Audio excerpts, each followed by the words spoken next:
Femme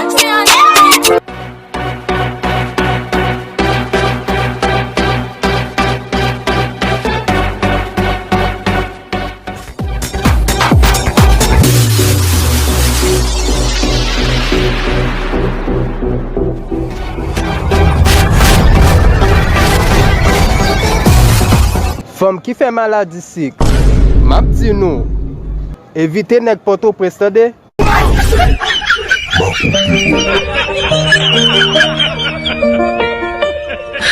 Partagez la vidéo et ajoutez aussi en commentaire.